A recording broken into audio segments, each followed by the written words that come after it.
என்னாகமம் 26 அதிகாரம். அந்த வாதை தீர்ந்த பின்பு கர்த்தர் மோசேயையும் ஆரோனின் குமாரனும் ஆசாரியனுமாகிய எலியாசரையும் நோக்கி, இஸ்ரவேல் புத்திரரின் சமஸ்த சபையாரையும் அவர்கள் பிதாக்களுடைய வம்சத்தின்படி 20 வயது முதல் அதற்கு மேற்பட்ட இஸ்ரவேலிலே யுத்தத்திற்கு புறப்படத்தக்கவர்கள் எல்லாரையும் எண்ணுங்கள் என்றார். அப்பொழுது மோசேயும் ஆசாரியனாகிய எலியாசரும் எரிகோவின் அருகே இருக்கும் யோர்தானுக்கு இப்பாலே மோவாபின் சமதான வெளிகளிலே அவர்களோட பேசி, கர்த்தர் மோசேக்கும் எகிப்து தேசத்திலிருந்து புறப்பட்ட இஸ்ரவேல் புத்திரருக்கும் கட்டளையிட்டிருக்கிறபடியே 20 வயது முதற் கொண்டிருக்கிறவர்களை எண்ணுங்கள் என்றார்கள். ரூபன் இஸ்ரவேலின் மூத்த குமாரன். ரூபனுடைய குமாரர் ஆனோக்கியர் குடும்பத்துக்கு தகப்பனான ஆனோக்கும், பல்லுவியர் குடும்பத்துக்கு தகப்பனான பல்லுவும், எஸ்ரோனியர் குடும்பத்துக்கு தகப்பனான எஸ்ரோனும், கர்மியர் குடும்பத்துக்கு தகப்பனான கர்மியுமே. இவைகளே ரூபனியரின் குடும்பங்கள். அவர்களில் எண்ணப்பட்டவர்கள் 43,730 பேர். பல்லுவின் குமாரன் எலியாப், எலியாப்பின் குமாரர் நேமுவேல், தாத்தான், அபிராம் என்பவர்கள். இந்த தாத்தான், அபிராம் என்பவர்களே சபையில் பேர் பெற்றவர்களாயிருந்து கர்த்தருக்கு விரோதமாக போராட்டம் பண்ணி கோராகின் கூட்டாளிகளாகி மோசேக்கும் ஆரோனுக்கும் விரோதமாக விவாதம் பண்ணினவர்கள். பூமி தன் வாயை திறந்து அவர்களையும் கோராகின் விழுங்கினதினாலும் 250 பேரையும் பட்சித்ததினாலும் அந்த கூட்டத்தார் செத்து ஒரு அடையாளமானார்கள். கோராகின் குமாரரோ சாகவில்லை. சிமியோனுடைய குமாரரின் குடும்பங்களாவன நேமுவேலின் சந்ததியான நேமுவேலரின் குடும்பமும், யாமினியின் சந்ததியான யாமினியாரின் குடும்பமும், யாகினின் சந்ததியான யாகினியரின் குடும்பமும், சேராகின் சந்ததியான சேராகியரின் குடும்பமும், சவுலின் சந்ததியான சவுலியரின் குடும்பமுமே. இவைகளே சிமியோனியரின் குடும்பங்கள்.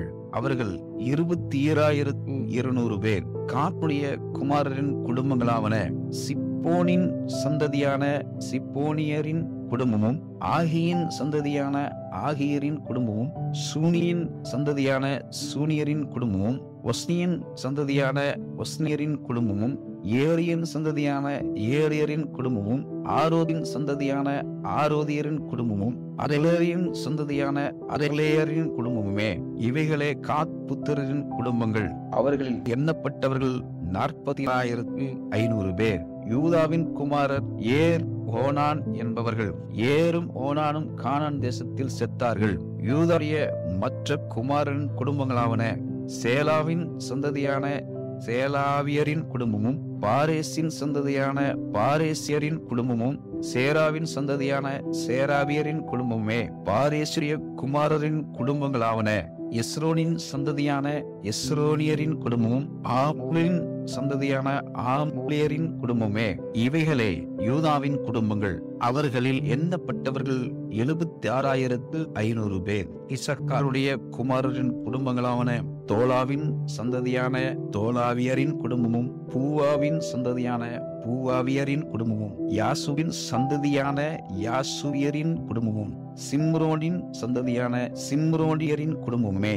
இவைகளே இசக்காரின் குடும்பங்கள். அவர்களில் எண்ணப்பட்டவர்கள் 64,300 பேர். செபுலோனுடைய குமாரரின் குடும்பங்களாவன சேரேத்தின் சந்ததியான சேரேத்தியரின் குடும்பமும், ஏலோனின் சந்ததியான ஏலோனியரின் குடும்பமும், யாலேயரின் சந்ததியான யாலேயரின் குடும்பமுமே. இவைகளே செபுலோனியரின் குடும்பங்கள். அவர்களில் எண்ணப்பட்டவர்கள் 60,500 பேர். யோசேப்புடைய குமாரனான மனாசே, எப்பிராயிம் என்பவர்களின் குடும்பங்களாவன மனாசேனுடைய குமாரரின் குடும்பங்கள், மாகீரின் சந்ததியான மாகீரியரின் குடும்பமும், மாகீர் பெற்ற கிளையாத்தின் சந்ததியான கிளையாத்தியரின் குடும்பமும், கிளையாத் பெற்ற ஈயேசரின் சந்ததியான ஈயேசரியரின் குடும்பமும், ஏக்கின் சந்ததியான ஏக்கியரின் குடும்பமும், அஸ்ரியேலின் சந்ததியான அஸ்ரியேலரின் குடும்பமும், சேகமின் சந்ததியான சேகேமியரின் குடும்பமும், செமிதாவின் சந்ததியான செமிதாவியரின் குடும்பமும், ஏபேரின் சந்ததியான ஏபேரியரின் குடும்பமுமே. ஏபேரின் குமாரனான செலோப்பியருக்கு குமாரர் இல்லாமல் குமாரத்திகள் மாத்திரம் இருந்தார்கள். இவர்கள் நாமங்கள் மக்லால், நோவால், ஒக்லால், மில்கால், திர்சால் என்பவைகள். இவைகளே மனாசேயின் குடும்பங்கள். அவர்களில் எண்ணப்பட்டவர்கள் 57,700 பேர். எப்பிராயீமுடைய குமாரரின் குடும்பங்களாவன சுத்தெல்லாவின் சந்ததியான சுத்தெல்லாவின் குடும்பமும், பேரின் சந்ததியான பேரின் குடும்பமும், தாகானின் சந்ததியான தாகானியரின் குடும்பமும், சுத்தெல்லா பெற்ற ஏராளின் சந்ததியான ஏராளின் குடும்பமே. இவைகளே எப்பிராயீம் புத்திரரின் குடும்பங்கள். அவர்களில் எண்ணப்பட்டவர்கள் 37,500 பேர். இவர்களே யோசேப்பு புத்திரின் குடும்பங்கள். பென்யமீனுடைய குமாரரின் குடும்பங்களாவன பேலாவின் சந்ததியான பேலாவியரின் குடும்பமும், அஸ்பேலின் சந்ததியான அஸ்பேலியரின் குடும்பமும், அகிராமின் சந்ததியான அகிராமியரின் குடும்பமும், சுப்பாமின் சந்ததியான சுப்பாமியரின் குடும்பமும், உப்பாமின் சந்ததியான உப்பாமியரின் குடும்பமும், பேலா பெற்ற ஆரேத்தின் சந்ததியான ஆரேதியரின் குடும்பமும், நாகமானின் சந்ததியான நாகமானியரின் குடும்பமே. இவைகளே பென்யமீன் புத்திரின் குடும்பங்கள். அவர்களில் எண்ணப்பட்டவர்கள் 45,600 பேர். தானுடைய குமாரன் குடும்பங்களாவன சூகாமின் சந்ததியான சூகாமியரின் குடும்பமே. இவைகள் தானின் குடும்பம். சூகாமியரின் வம்சங்களில் எண்ணப்பட்டவர்கள் எல்லாரும் 64,400 பேர்.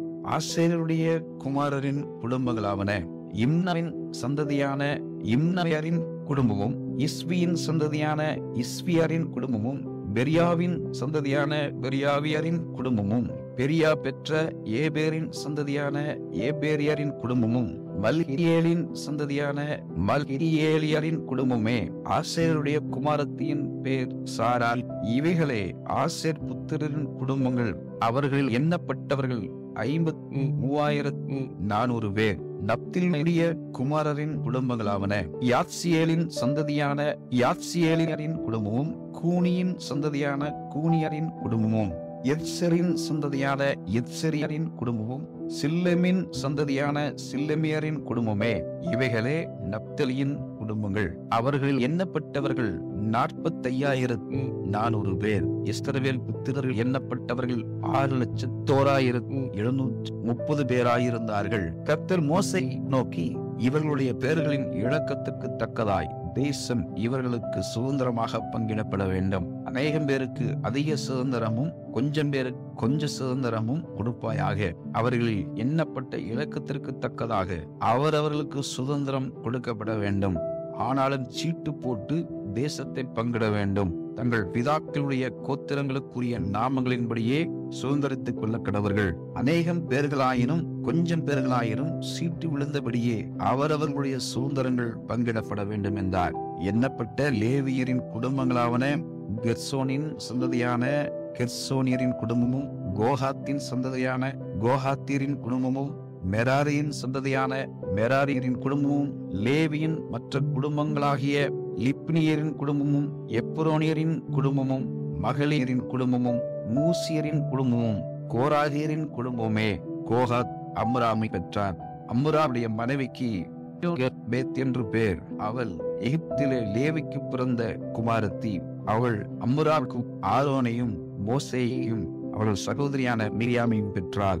ஆரோனுக்கும் நாதாபும் அபியூவும் எலாசரும் இத்தாமாரும் பிறந்தார்கள். நாதாபும் அபியூவும் கர்த்தருடைய சந்நிதியில் அந்நிய அக்கினியை கொண்டு வந்த போது செத்து போனார்கள். அவர்களில் 1 மாதத்து ஆண் பிள்ளை முதலாக எண்ணப்பட்டவர்கள் 23,000 பேர். இஸ்ரவேல் புத்திரரின் நடுவே அவர்களுக்கு சுதந்திரம் கொடுக்கப்படாதபடியினால் அவர்கள் இஸ்ரவேல் புத்திரரின் இலக்கத்திற்கு உட்படவில்லை. மோசேயும் ஆசாரியனாகிய எலாசரும் எரிகோவின் அருகே இருக்கும் யோர்தானுக்கு இப்பாலே மோவாபின் சமனான வெளிகளில் இஸ்ரவேல் புத்திரரை எண்ணுகிற போது இருந்தவர்கள் இவர்களே. முன்பு மோசேயும் ஆசாரியனாகிய ஆரோனும் சீனாய் வனாந்தரத்தில் இஸ்ரவேல் புத்திரரை எண்ணும் போது இருந்தவர்களில் ஒருவரும் இவர்களுக்குள் இல்லை. வனாந்தரத்தில் சாகவே சாவார்கள் என்று கர்த்தர் அவர்களை குறித்து சொல்லி இருந்தார். எப்னேயின் குமாரனாகிய காலேபும் நூனின் குமாரனாகிய யோசுவாவும் தவிர வேறு ஒருவரும் அவர்களில் மீதியாயிருக்கவில்லை என்பதே. ஆமென்.